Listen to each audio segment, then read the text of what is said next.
In previous videos, we have talked about how a large intermolecular forces or whatever forces holds a liquid together, it'll be less volatile, and also it will have a lower vapor pressure. That's because in the liquid the molecules interact with each other more strongly, and therefore it will have a lower vapor pressure. There are other consequences of that specific liquid when the molecules have a strong interaction among each other.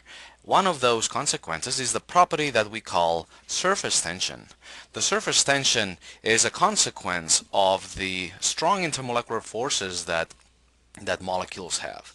A very remarkable or very visual example of surface tension is when water, for example, forms drops, even sometimes defying gravity, forms drops that are pretty much spherical.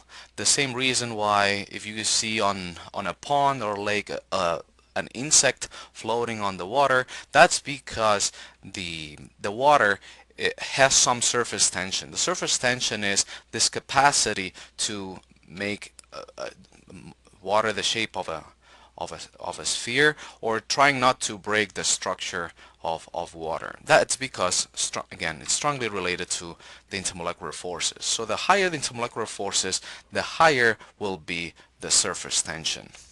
So why is that? If you think of a liquid, you may think that if the molecules of liquid interact with each other very strongly, they will like to be surrounded by as many molecules as possible. This means that the poor molecules being on the edge of the surface, they will not be as stable as the molecules being inside. So the liquid will try to minimize the number of molecules being in the surface. And what is the shape that minimizes the number of molecules in the surface? That's a sphere. This is why drops of water are typically spherical, because water interacts through hydrogen bonds, and that's very strong, and it will try to minimize molecules on the surface. What are the units of surface tension? Well, in here you can see that water has a 72.8 millijoules per square meter. That means that it's energy over surface.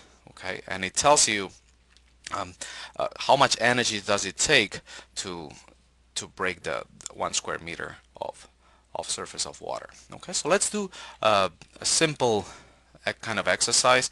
In this case, just knowing that the higher the intermolecular forces, we know that the higher the surface tension, therefore the more energy you will need to change the shape of that liquid. It's asking, in this case, you have 5 different compounds, which one will have the highest surface tension. Notice that in all of them you have London dispersion forces. All of them are nonpolar. However,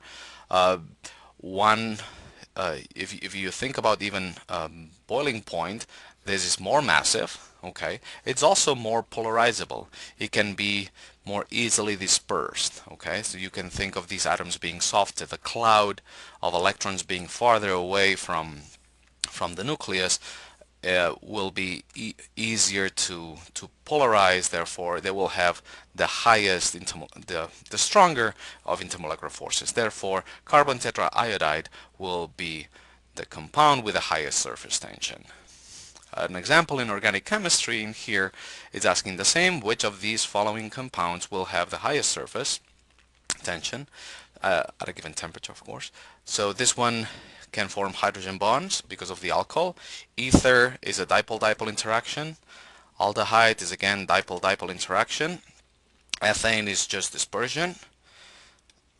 And finally, you have a carboxylic acid, which forms double hydrogen bonds. So again, for the same number of carbons, you have an alcohol and a carboxylic acid. The carboxylic acid will have a stronger intermolecular forces because it can form double hydrogen bonds, unlike the alcohol. Alright, so again, take-home message: we will relate the strength of intermolecular forces to the surface tension.